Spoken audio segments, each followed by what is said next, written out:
Hello everybody and welcome to our virtual 67 Pall Mall.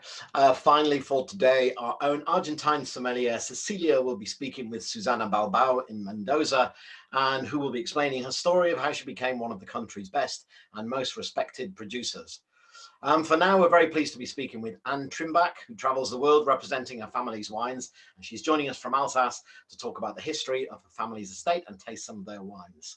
So please do chat away on the side, share with us what you're drinking and where you're drinking it from, and put your photos on social media with hashtag 67FromHome. As usual, we'll have 15 minutes at the end to ask questions, and a big hello, a big welcome to Anne. Hey, how are you? Very good, thank you. Good evening, everyone. Thank you for being here tonight. And yes. Fantastic. Well, thank you very much for doing this. I think your wines are pretty popular with us in London for definite, and I think all over the world. So, I mean, what an incredible family to be part of. If you love Alsace wines, you've got to love Trimbach wines. So yeah. Okay, well, I'll leave you to do your presentation. Thank you so much. Okay. So to start with, if you don't mind, I have a small, short, a presentation to show you, which will show you nice pictures of the old times and today. So as I heard, we have been producing wines in Alsace for almost 400 years. We started to make wines in 1626 in a small town in the heart of Alsace called Rigvire. And we moved 2 times until we came to Ribeauvillé, from Rigvire to Hunavir, a very small town where I live right now. And then Ribeauvillé approximately after World War I. So these are pictures from the old days with my ancestor Georgette. So that's before the war, and that's if you have been to Alsace and if you have seen the winery, it is still looking about the same today. So with these 2 towers that are quite emblematic of the place. We became famous all over the years thanks to Frédéric Émile Trimbach. He was my great-great-great-grandfather, and he started to export our wines, and he was making great Riesling already at that time. So 8th generation of the family, and of course the famous wine that we produce, Riesling Frédéric Émile, is named after him. My grandfather Bernard and my great-uncle Hubert, that you see on these pictures now on the left side, the older gentlemen, they decided to give the name of their great-grandfather to one of our wines, and this wine has been, let's say, our signature for more than 100 years now. It took the name of Frédéric Émile in 67 though. It was called Réserve Particulière in the past. These are Bernard and Hubert, my grandfather on the left and my great-uncle on the right side. Maybe some of you have crossed the path of Hubert because he's been traveling the world for many, many years. He's been almost everywhere, spreading the Trimbach words and the message everywhere he could. He stopped traveling when I came 12 years ago to join my family and to be an ambassador as well. And he's doing well right now, a little bit, I don't want to say retired because no one takes his retirement in this family, I guess. But he's more quiet those days. And Bernard, my grandfather, he was the winemaker. He's the one that took over everything from nothing after the Second World War. So in the late 50s, he was like barely 20 years old, and he started to make everything happen. This is my father Pierre. He started to work with us in 79 as the winemaker, and yes, he makes great wines. I'm sure you will discover that during the tasting, or if not, maybe later. He's been awarded for his Rieslings especially, and the purity of his wines, which I'm very proud of. Jean, my uncle Jean, my father's younger brother, I should say, ambassador for our family for 36 years, traveling the world, going everywhere, spreading the message, director of the exports, everything like that. I came, so representing the 13th generation, I'm the eldest, so I came 12 years ago. It's been 12 years already, it's incredible. My sister joined us 4 years ago. She's managing now all the labeling orders and things like that, graphics, graphic design things, labels, everything that nobody knows how to do at the winery because too technologic. Julien, my cousin, also joined us in 2014 to be the next, winemaker. So he's following my father's steps, and he's taught right now in the cellar. He's been in the vineyards for many years, and now in the cellar for learning. You have to learn. A small map of Alsace, if you don't remember exactly where is Ribeauvillé, so just south of Colmar, 15 kilometers approximately, and our beautiful village, Ribeauvillé. I need to show you this picture, and I don't know if you see everything, I hope you do. We are located at the bottom right part of the picture with the red roofs. That's all the winery. And just behind you have the beautiful Grand Cru Geisberg that goes also deeper in the village on the right side. Huh? And on the right side of it, at the end of the red roof, there is the beginning of Osterberg, which goes southeast and goes direction to Bergheim, if I can say so. And 3 beautiful castles on the top of the hills, Ribeauvillé castles, which date back from 1051, I guess the start was. So that's quite incredible. And you see, voila, a beautiful valley, the valley of Aubure, which brings lots of wind. And we always say in Ribeauvillé that we have this very precise acidity in the wines, this backbone, this structure that maybe not another place can say it has. And this is, of course, thanks to the terroir, lots of calcaire, so limestone, marl. Please wait, the webinar will begin soon. So yes, the wind of the valley as well brings lots of freshness in our wines, and even in warm years we have this Ribeauvillé something, we say. Our winery, so these 2 famous towers, of course. What we use in the cellar, old casks. This one is especially old, it's from 1717. And we use stainless steel, of course, as well. And there is no picture, but we have also concrete and glass tanks that we've been using for 50 years, I guess. For the big fans of geology, this is all in French, of course, but it's a beautiful cut of the geological fault line of Ribeauvillé, because Ribeauvillé, our village, is located on a fault line, and it has brought a mosaic of soils. So, of course, you have our higher mountain, which is like 900 meters high, and then granite in the forest. And then what we have left in Ribeauvillé is a mix of grès, so sandstone, and calcaire, limestone, and of course a little bit of marl or clay on the top. We have mostly this kind of soils where we have planted vineyards in Ribeauvillé. And we have a mosaic of soils which is quite amazing, and 3 Grand Crus thanks to that, from the Kirchberg to the Geisberg in the middle and the Osterberg. So it's a fantastic place to produce amazing white wines, especially. Mosaic of unique soils all over in Alsace, not only in Ribeauvillé, of course.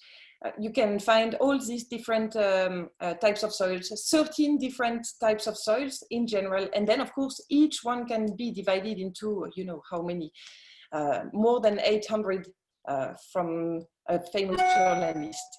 So it depends what you believe in, but of course, Alsace is a place with amazing terroir, and we should seek more about it, even me.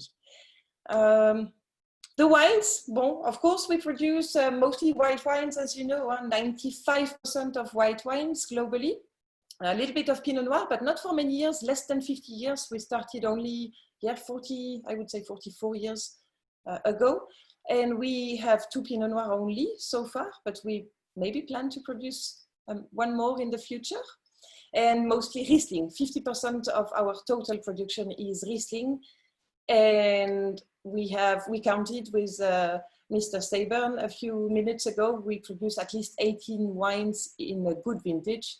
We are very lucky in Alsace not to have too much rain, and a very beautiful microclimate that is mostly dry. So we can produce. Recently, we have good vintages. That's what I want to say. We have good vintages. It's not like in the past where they had 2 or 3 vintages in a row, in a decade, I mean, that were good. It's most likely the opposite. 2 or 3 that are more difficult, and 6 or that are really, really top. And 2020, by the way, is showing so far very, very beautifully. The grapes are beautiful, no disease, nothing to signal, nothing to say. So that was for a short presentation of us, the winery, the history. If there are questions, of course, keep them in your mind. And now, should I just continue to the wines already and explain? If you're ready, yeah, let's go for the tasting. So we have different ranges of wines. We have what we call commonly our classic wines with a Riesling, a Gewürztraminer, a Pinot Blanc, and a Sylvaner that will be soon moved to the category Reserve, because it's a Sylvaner now that from vineyards, old vines, and it's even better than the one we had before. So we will move it to another range. But Pinot Blanc, Gewürztraminer, and Riesling. Riesling, of course, because we produce a lot of Riesling. So classic styles for these wines. In a dry style, stainless steel vinification, and grapes we have been purchasing for the three of them, excluding now Sylvaner. Gewürz, Riesling, and Pinot Blanc, they come mostly from grapes we purchased, and we've been working very closely to about close to 70 wine growers now for many, many years. And they have been bringing these grapes to us for, sometimes more than 40 years. Voilà, family businesses that we are very close from. It's wines that we don't taste tonight, so I'm not going to spend so much time on those. And tonight we will start the evening with this Riesling Reserve, which has, I have to say, a label that is quite looking the same, but it's not the same wine. Reserve for us means yes, selection from special vineyards, and we have a bunch of them. So Muscat, Riesling, Pinot Gris, etc., etc. We have this Riesling Reserve tonight, which its provenance has changed over the years. 12 years ago, when I started to work with my family, we were still buying some grapes for this wine, and of course using our most beautiful grapes that were not from Frédéric Emile, so Grand Cru vineyards. Since then, it's been only our vineyards and top vineyards from Ribeauvillé and a little bit on the way to Berkheim as well. So very, very locally, Ribeauvillé, terroir, and origins. With, you will see if you are tasting with me, I'm going to taste with you as well. And I'm sorry, I'm going to spit some of the wines discreetly on the side because I'm driving later on. So Riesling Reserve 2018 I am having right now. We might not have the same exact vintages tonight because we don't keep everything always in the cellar, and we might have been out of stock of some of them. And if I don't have them in my cellar, then well. So Riesling Reserve, I have the 2018 with me, but it's the same provenance. So beautiful vineyards from Ribeauvillé, like a vineyard that is called Viboim, and then another vineyard called Haguenau.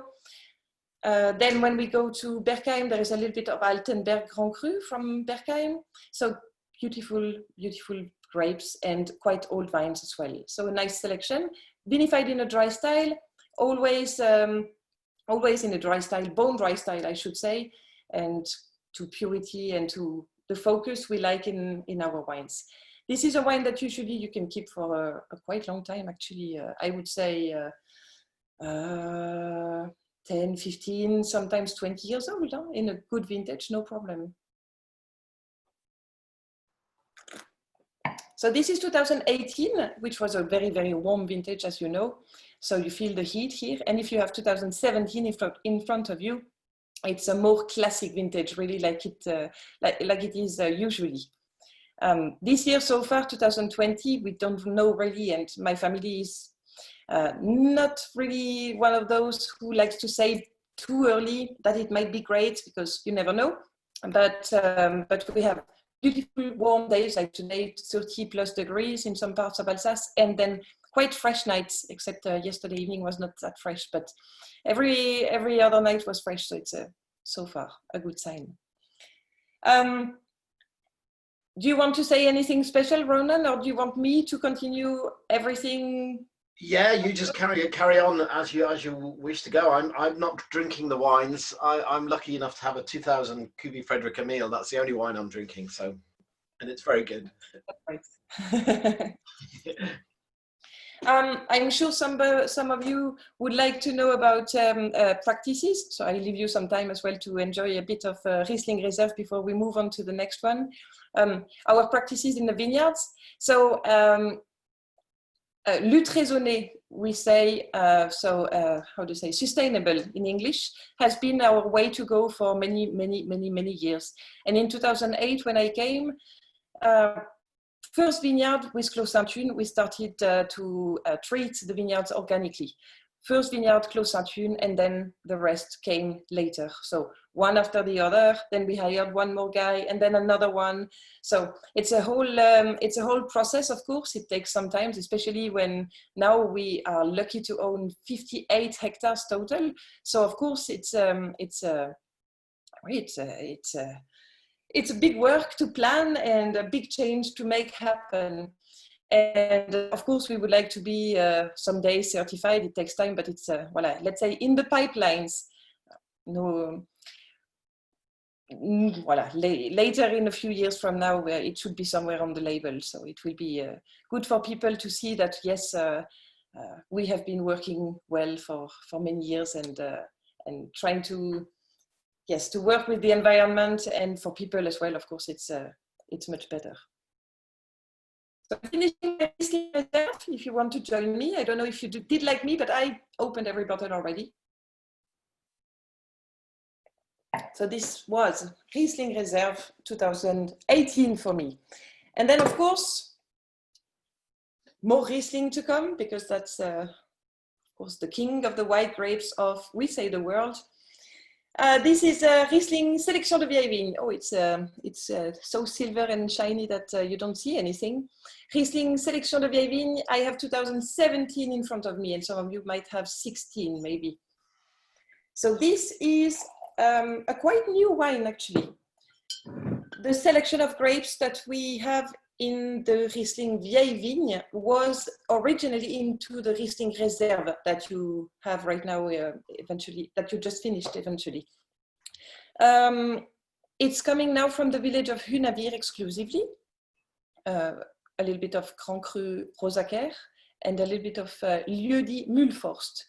Lieu-dit Mulforst, you may have heard very good things about it, and you may have tasted some wines already from other producers. It's a great place, and it might be someday classified as a Premier Cru vineyard when it happens. Riesling Sélection de Vieille Vigne, yes, so Hunavir vineyards. We would say Mulforst is a bit a warmer terroir, and of course Grand Cru Rosaquer is where we have our wonderful Clos Sainte-Une located. Same area, but you still have this wonderful feeling that it's marl and limestone soils and beautiful exposure to the sun, etc. Everything you need. It's a wine that we produce in of course, much smaller quantity than the Riesling Reserve, and we did not produce every vintage at first. 09, 11, and then 12, 13, and now every vintage we try to produce. The label might change someday, but so far it has been this gray, very singular label when you look at the yellow labels from Trimbach. So it's, to me, it's a great wine for food as well as the Riesling Reserve, of course. You can probably match Riesling Vieille Vigne with a beautiful, how to say dorade? I never know dorade. This beautiful white fish that you can eat raw with a little lemon sauce. Sauce with citrus or something like that, or lemon. Is it a sea bass or is that a Ludinette? Oh, that would be something else. Sea bass is bar. Dorade, I never know. Snapper or something like that. Fishes are very difficult. But a beautiful white fish, you know, it's a little bit reddish on the side, and it's difficult to open, and when you have to take out the needles, it's complicated. It's like anyway, a red mullet. I don't know, I'm not sure. I never heard about this one.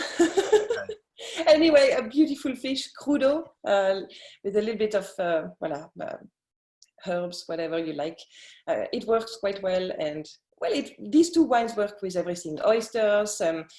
If you go to Alsace, a classic choucroute from Alsace, sauerkraut with beautiful pork and sausages. It's a wine for food, and to me as well, a wine for pleasure, because I love Riesling and I can drink Riesling just as an aperitif, just by itself. I was probably born into a tank of Riesling. And Anne, I mean, Riesling famously takes on a lot of the characteristics of where it's grown, and with such a variety of soils in Alsace, what would you say that your Rieslings are like from different vineyards? When we take a quick look at what we have produced for many, many years, it was mostly the region of Ribeauvillé. So they always have a very deep structure, I would say, with a beautiful acidity. And the deep structure, I would say, it takes everything in your mouthfeel. It's always lots of minerality, we say, which is more a sensation than anything else to my point of view. But these wines are like, they have salinity, they make you salivate, they want you to drink them more, actually. There is something like that. And we make them in a dry style, which makes them, to me at least, very, very food friendly with many dishes. Not everything, yeah, but many dishes for sure. When we take with Clos Antoun, absolutely, with Clos Antoun, I mean, the minerality in that wine is amazing. It really needs some age before you can start drinking it. It's a real shame to drink too young. Yes, true. We released it a bit later on purpose. We released 2014 in October. But of course, 2014 right now is still a baby, considered a baby. So we would say wait 6-10 more years if you can, if you are patient enough, because sometimes it's, I know how it is for other wines as well. So yes. Talking about terroir and feeling in the mouthfeel and how the wines are, we are moving to slowly to Grand Cru Schlossberg, the third wine, and Grand Cru Schlossberg is a quite new wine from us. So I forgot to, no, I didn't have to move. So I will try to move directly to this. Yes, Grand Cru Schlossberg. 2016, I guess you have, and I have 2017. I'm sorry, but no big deal. Schlossberg, first of all, let's talk about Schlossberg a little bit. It's a granite type of soil, so it's the biggest Grand Cru of Alsace, so you must have heard of it.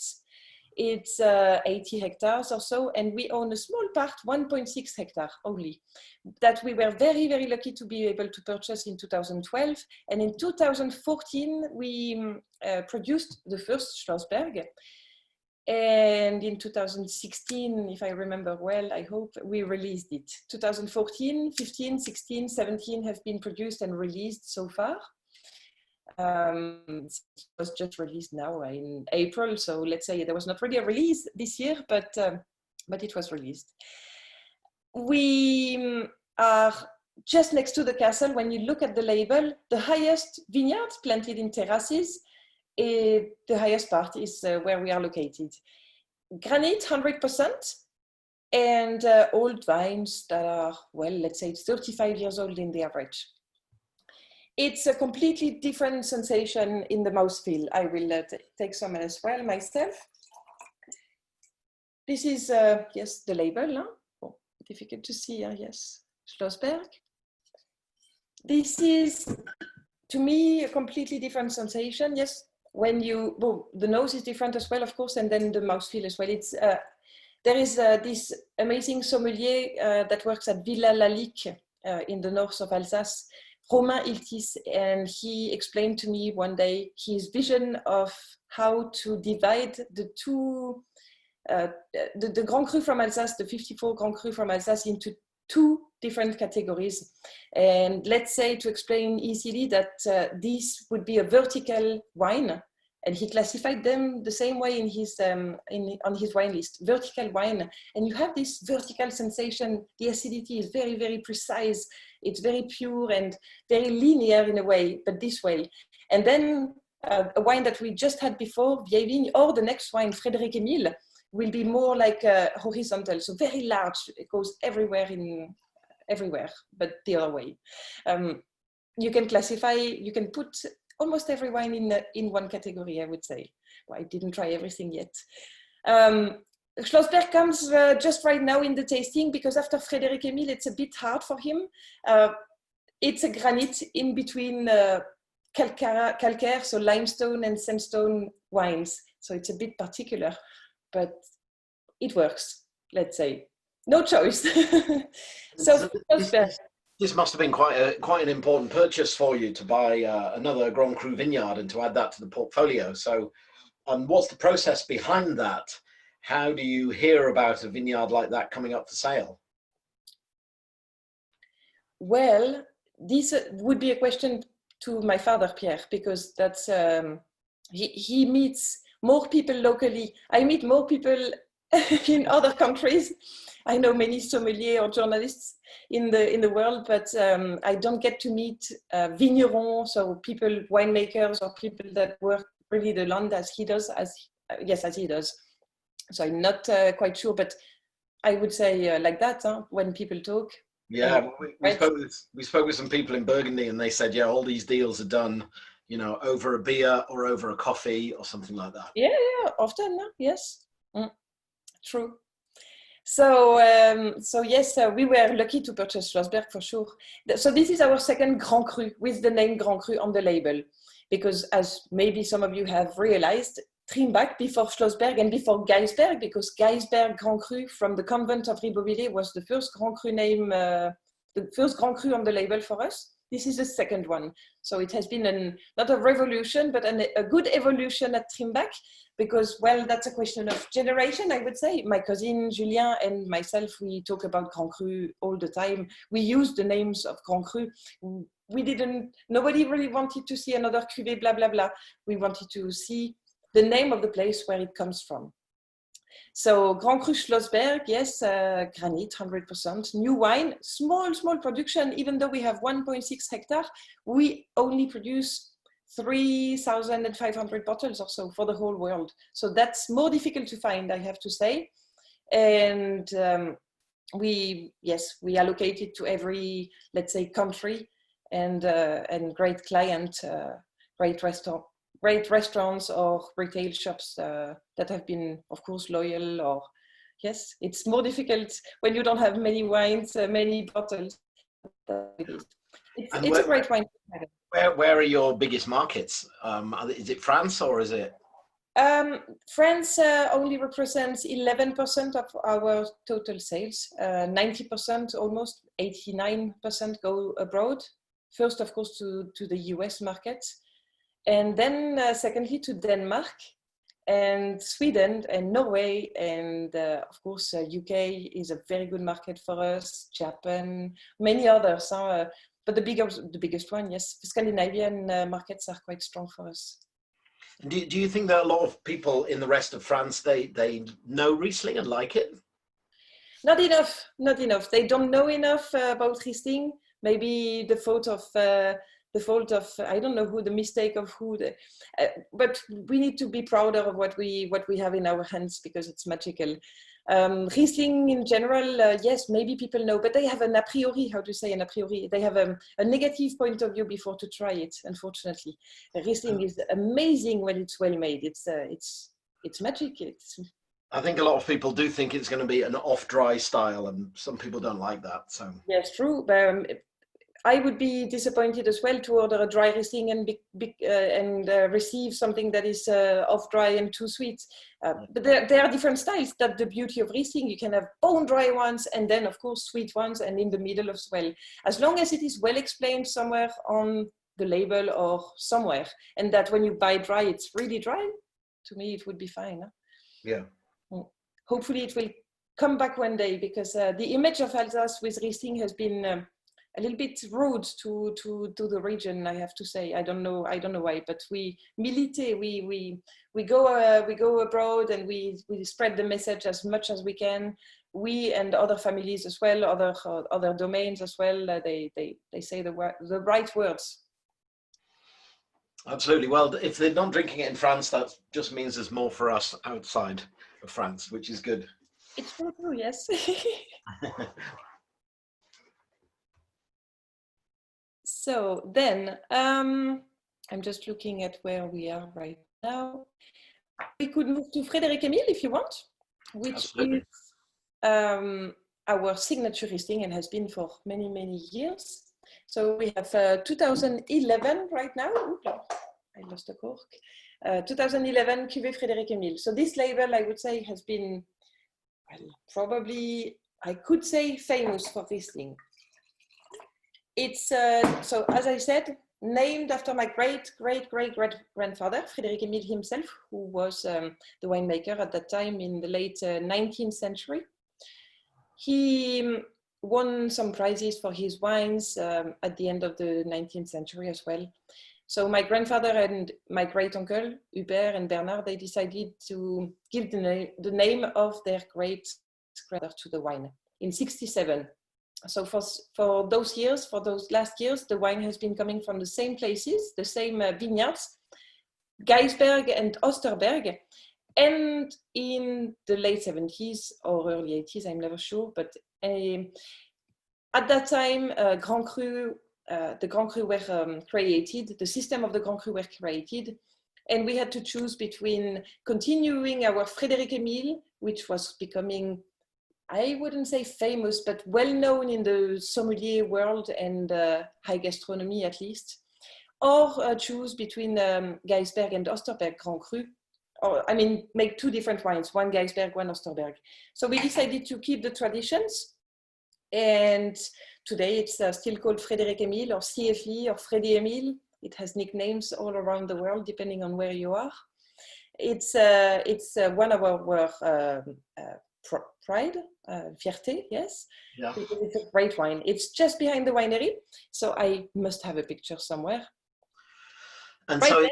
it's two Grand Cru vineyards, but you can't call it a Grand Cru on the No, label. we can't call it a Grand Cru because we associate Grand Cru, we combine two Grand Cru vineyards. And of course, if you want to have Grand Cru in Alsace, it has to be just one Grand Cru. But it shares they share the same soil, marl, limestone, and sandstone. Of course, if we wanted to, we could do 3 Geisberg, 3 Osterberg, because there is, of course, a difference in the top, in the middle, in the sides, everywhere. But it's a one big vineyard for us that is close to 4 hectares. We own a little bit more of Osterberg than Geisberg. Geisberg is full south, Osterberg southeast, and it's, as you can see on the pictures, it's quite steep vineyard. This is, yes, an old picture. Yes, and this is Pinot Gris Osterberg already. But the Frédéric Emile vineyard is just behind the winery, so it's very easy to go and visit. And you have a very small path, no larger, like if I do like this, I can touch Geisberg and I can touch Osterberg, really. So they are really neighbors. So we just make one wine, and it's been a pride that this wine has been on many 3-star Michelin restaurants wine lists. Sometimes every wine list of the 3 stars of France in a year. Voilà, fantastic wine for gastronomy. And 2011 has been released last year. We have just released 2012 here in France. So 11, and in some countries as well. But it's the new vintage 12. 11 is perfect right now. I have to say it's perfect right now.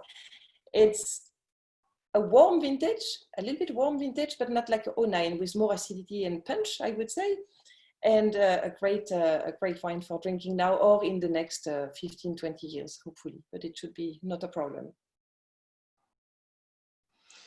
Yeah, and what would you say the ideal time for drinking this would be? 10 years? Mm-hmm. Yes, we say usually 10 years approximately. Some people, like my mother, she loves them when they are 15 or 20 or plus. But 10 years, yes, is a great minimum if you have some in your cellar. Yes, if you can wait until the wine is 10 years old, that's great. And is that your current release then, 2011? 2011, yes, current release, and 2012 is coming here and there in different countries. It's been released and it's going here and there. It's. I mean, it's great that you're holding on to the stock and aging it, because a lot of times people can't do that themselves. So. Yes, and that's a very clever idea from my grandfather Bernard in the 60s when he took over the winery.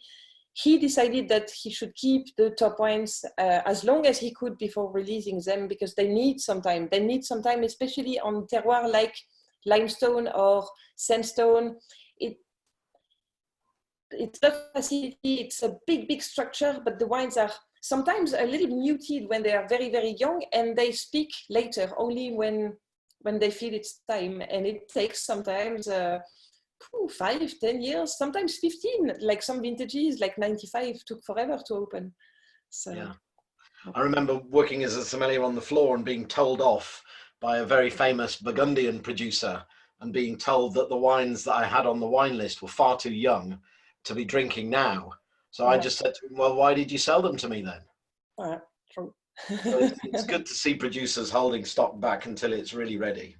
Yes, so we do that for the Frédéric Emile, for the Clos Sainte-Thune, of course, and for the Geisberg, a little bit for Schlossberg, but we believe granite wines are able to open a bit more easily. They are not as shy, so we released it a bit younger, and we'll see for Brandt we have to take a decision. So that will be the next Grand Cru coming out. And somebody in the Q&A box is asking, saving those wines CFE or CSH for 20 years is not a problem. But what about Primox problems? Have you ever considered using something like a diam or a screw cap? We are making experiments in the cellar. We have bottled a few vintages, different vintages with diam. Screw caps, I'm not sure myself. I don't think so. I can always re-ask. But yes, we think about that, of course. It's a question that is always in our mind, because we would love to see that every single bottle that we sell will be able to do those 40 years. Sometimes it's true, we can taste Frédéric Emile or Clos Sainte-Thune 40 years later. One bottle is amazing and the next one is a bit different. Primox, we've had problems in some vintages, like 2000 or even some, I'm not sure, the vintages earlier. I know some were having some disappointments in like 20 years from now. I couldn't say that we have problems today anymore. It's better today, the quality that we have. But, well, hopefully, the corks we still like a lot. So it's difficult to move everything to diam. But we are considering every possibility, for sure. And Patrick is also asking, he has some 89 and 90 Frédéric Emile, and he'd be interested in your views. Is it still ready to drink? Does he need to be drinking that fairly soon, or will it age for a lot longer? Frédéric Emile, 90, you said, and the other one? 89. 89. Oh, that's fantastic. I had a bottle of Frédéric Emile 89 not too long ago, and it was fabulous, really fabulous. So, but like perfect timing, actually. Like, I had goosebumps, and it's not every day that you get that with a wine, of course. So that was something. And Frédéric Emile 90 should be also right now, top. Keeping it young a longer time, I want to say yes, but at the same time, I tasted the 89 and it was so beautiful that I would say go for it. If you have a great occasion or something, share it and open it, yes. Fantastic. And how much is the production? How much do you produce of Frédéric Emile every year? So we have about 4 hectares and we produce 30,000 bottles or so, a bit less. We were producing a bit more, and now over the years it goes down because of organic viticulture, of course. But we produce, yes, 30,000 bottles or so, and way less of Clos Sainte-Thune, of course. It used to be 8,000. It's more likely to be 6,500 or 7,000 if we're lucky. Okay. Yeah. Okay, great. Should we move on to the next wine then? So. Of course, yes. Yeah. So the next one will be Pinot Gris, Reserve 2016. A yellow label again. It's a quite traditional way of tasting the wines that I have decided tonight.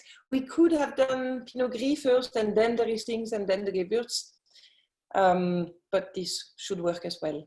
Pinot Gris, Reserve 2016, yellow label. That's we cannot speak too much about terroir here.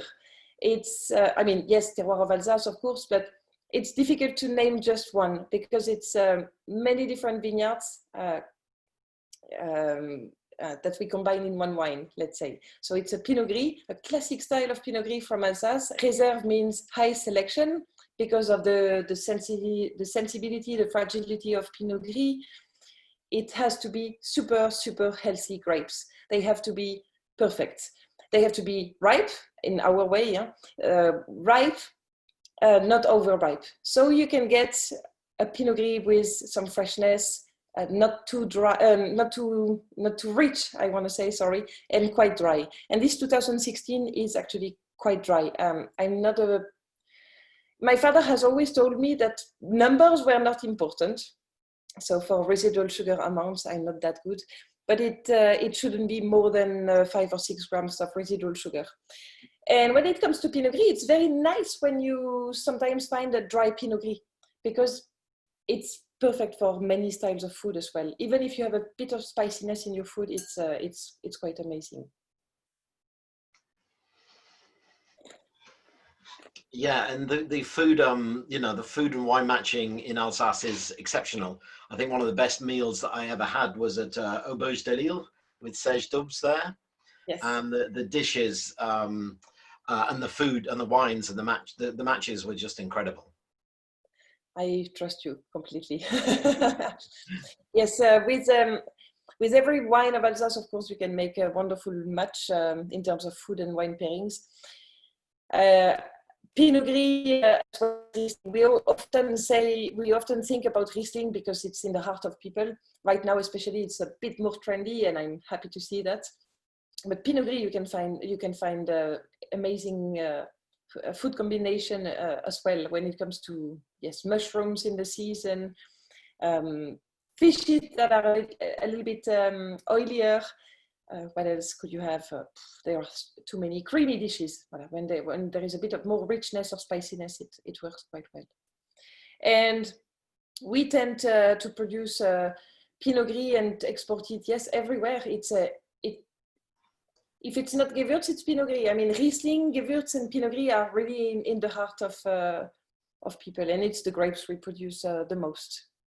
Pinot Gris Reserve, so yes, many vineyards, and it's difficult to say an age or a terroir. Yeah. Ribeauvillé, big area, voilà. 15-20 kilometers north and south from there. And Paul is also asking, could you say a little bit about the Vendanges Tardives from this cuvée, Frédéric Emile? Oh, yes. We pray everywhere, every year to produce one, but it's quite difficult. We have produced Frédéric Emile Vendanges Tardives. Well, let me tell you the vintages, I'm quite sure. 89, I believe there was some 90, and I didn't try this for a long time if there was some, but I think so. 98, 2000, 2001. And 2001 was the last time that we produced one and released one. So it's been a long time. We hope for some more. We maybe have something in the cellar. We will see how it evolves and how great it is. We think it's due to the wind that we have. It's not always able to keep. And so Riesling is a late maturing grape. It's the latest maturing grape. So when it stays a long time on the vineyards, it's a risk, another risk to take. So of course, what we prefer is bone dry wines. So we take it for Frédéric Emile. But when we see an opportunity, of course, we try to. And there have been some opportunities recently. So we will see what it does. Usually they are picked. So Vendanges Tardives Riesling, you need 14 degrees minimum. So they are picked when they are at this stage. And we like a little bit of botrytis, noble rot, because it's Riesling and noble rot. It's rare and quite amazing in our area at least. So hopefully more. They can be kept, of course, for more years. If you have some from the 80s, from the 90s, from 2000, 2001, you can still keep them. Especially 2000 and 2001, they are yes, they have a long life in front of them. Yeah, fantastic. And Ray is asking, where does the shape of your Magnum bottles come from? The same shape as these ones, I would say. If he's speaking about the same Magnum shapes, because sometimes you eventually could see some other shapes. But for Alsace, it's the flute shape. And I've always been told it's been a heritage from Germany. So I guess for the Magnum, it's just a repetition, bigger size from the same. At the winery, we have 6 or 9 liter high, big, long flute. It's beautiful. Nobody produces this shape of bottle anymore. 6, or I would say 9 liter bottle in the same shape, not Burgundy or Bordeaux shape, Alsace shape. Imagine that. It's great. And I wish there would be some glass producer, if somebody hears me, that makes that again for a good price. They are very beautiful, the Magnums, from those flute Magnums. Oh yes, they are difficult to store, I know, but we are not sorry because they are beautiful. And they're very handy if you're a sommelier because they have a very long reach. So you can reach right across the table with them. Oh yes. So Paul is saying he just opened the Cuvée Frédéric Emile 1990. It's still drinking very well.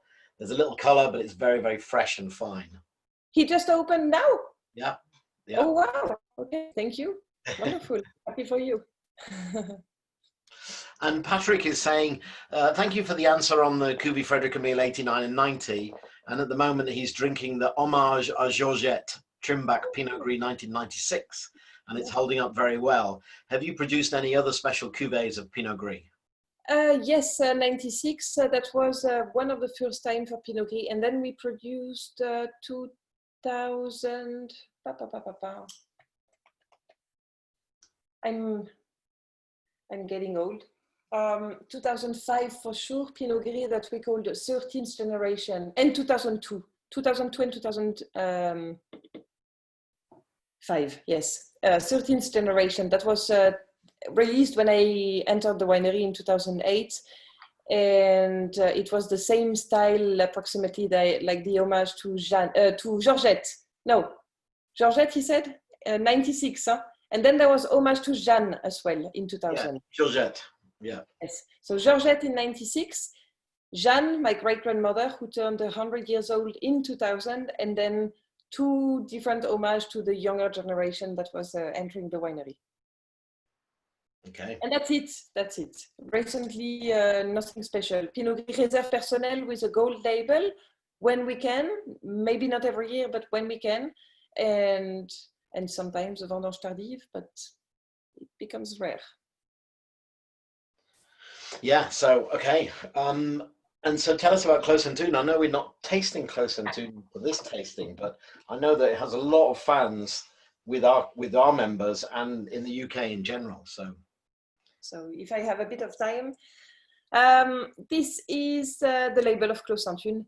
Many people go below the church of the village of Hunavir, which is very famous and very beautiful, to see Clos Antune, but it's not, unfortunately. It's the view we have from the vineyard. Imagine this is the view I have from the other side of the village. This is facing north and Clos Antune is facing south. Same label since 1919. And a great wine, always planted in Riesling, from at least what we know from the papers or the history we have found. Named after the legend of Saint-Une, who was the wife of the king Hunon in Hunavir, and who was able to change the water from the fountain into wine a year of no crop in the village of Hunavir. And the wine was the best wine they ever tasted in the village. So the name was given to this plot as well, which is 1.67 hectares of pure limestone. Limestone with, as it is said here, a high proportion of Muschelkalk, fossil flecked limestone, and calcareous, as we say, really calcaire. Age of the vines, 50 years old and more, and located in the heart of the Grand Cru Rosaquer in the quite bottom part. We have a picture here of Grand Cru Rosaquer. Sorry. of Grand Cru Rosaquer and of Clos Sainte-Une, which is, you see, next to the village. You see the church of Hunavir with the white point, so it's on the other side. And yes, 1.67 hectares of beautiful south and southeast exposed to the sun. Where am I? Here, voilà, Clos Sainte-Une, CSH, and Sainte-Une's church on the other side, with a colored and beautiful, picture. It is, of course, a wine that you can keep in your wine cellar for many, many years. Hopefully 40 years, sometimes we can say so. I was lucky to try 62 vintage myself, which is the oldest I have tried, but that was back in 2010, but still, that's one of the wines that gave me goosebumps as well. I'm sorry. Goosebumps as well, because of the history and because of the minerality it had still, and the color was shining, and the wine, you could feel the energy and the life of the wine still in a very good shape. And there was yes. the movie, there was the movie, was it Somme? Yes, that was three. Which vintage was that? I tried it. Yes, I tried it for some my cousin, both of them, and I was in vacation. But when I went back, they very nicely kept me a little drop in the bottle, and I could taste a small glass of the 62. 2-3 days later, but it was still fine. Yeah. I was impressed, very much. Well, I mean, people who love wine love Riesling, and I think it's one of the greatest Rieslings in the world. And I know that people go crazy for Clos Sainte-Une with older vintages, so it's a really iconic wine. Yes, it's true. Yes. Yeah. And it's true that when it gets old, it's marvelous. I've been very probably too lucky, but very lucky to attend some vertical wine dinners of Clos Sainte-Une with wine collectors in the world, in different places. And I have one in mind from Los Angeles, from a wine collector, and she will know who if she looks, she will know that I'm talking about her. But it was amazing going back to the 70s with 71 Clos Sainte-Une, and it's blowing your mind away. Even if I was not who I am, it would, voilà. It's great. We just have to keep them in the wine cellar and wait. So someone is asking in the questions, how did Clos Sainte-Une expand in size to 1.6 hectares, given that it's a walled vineyard? There is no wall around Clos Sainte-Une. It's not a walled vineyard like it would be in Burgundy. They must have a wall and an entrance and a door and blah, blah, blah. In Alsace, it's much easier. You will find many vineyards called Clos and no wall around it. And there is no wall. There is a piece of small wall at the bottom of Clos Sainte-Une. But in the old days, in the 50s, it was torn out, how do you say, enlevé, taken out. Because they redid the road years ago when my grandfather was still a young guy, and there is no wall. And if we had to build one, that would be annoying because it's different when you have to use tractors or anything to practice the vineyard. But no, there is no wall. Okay, and there were a very few vintages of Vendange Tardive Clos Sainte-Une, weren't there? I think 83 was one. Yes, but 83. How many vintages were there? 83, sorry, 83 and 89, and I'm almost afraid to say a mistake. And 89, no, that's it. 83 and 89. 67, somebody's saying in the chat box. 67, I doubt. I'm also wondering from the 70s, like for Frédéric Émile, because these are wines that, like, if I've tasted them once, I was probably too young to be as passionate as I would be today to remember it. Let's say 83 and 89 for sure. And if there is somebody learning and who wants to really know, I will find the answer. I should actually text somebody right now, but my phone is off just for you. Anyway, 83 and 89. 89 last time, yes, last time. We hoped for some more 2 vintages ago, but it didn't work. And did you do any VA Vin bottlings of Clos Sainte-Une? Like old vines written on the label or so? Yeah. No. No. But like, for example, there were vintages that were not produced in the old days, like my vintage, 84, Catastrophic in Alsace. There was no Clos Sainte-Une. So every grape has been going into the Riesling Reserve as well as Frédéric Emile. So Riesling Reserve from 84 was a mix of Clos Sainte-Une, Frédéric Emile, and Riesling Reserve. Voilà. Yeah. Fantastic. Okay, maybe we should move on to the last wine then, the Ribeaupierre. So this is the last one, Cuvée des Seigneurs de Ribeaupierre, 2013. I have 2013, and I guess they are tasting 12. This is the last vintage we just released. And 12, I can talk about 12 as well. It was more to be like polite and have something to taste in my glass than anything else. So Cuvée des Seigneurs de Ribeaupierre, 2012, let's say for you, coming from Mulforst vineyard, which we have talked about earlier because we use it for Sélection de Vieilles Vignes Riesling as well, and Grand Cru Mandelberg, where we have a little bit of Riesling and a little bit of Gewürz. So Gewürz from the Mandelberg vineyard, marl and limestone soils as well, and Mulforst in Hunevere village. It's been Cuvée des Seigneurs de Ribeaupierre for many, many years as well, almost as long as Frédéric Emile. In the old days, the origin of the vineyard was different. It used to come from the Grand Cru Osterberg and Lieu-dit Mulforst, still no change. But over the years, sometimes it has been Trotaker after Osterberg, now it's Mandelberg. It's a Ribeauvillé big area, let's say, 2 vineyards always Mulforst, and named after the lords of Ribeaupierre, were the kings of Ribeauvillé, and who were living in these 2 beautiful castles above above Ribeauvillé. It's a homage to the history, the patrimoine, the culture of the village, which goes back to, years and years and years. And it's been one of our top Gewürztraminer in a very, I want to say, disciplined style, because some Gewürztraminer are a bit very much a lot of flowers and a bit too much sometimes in my point of view.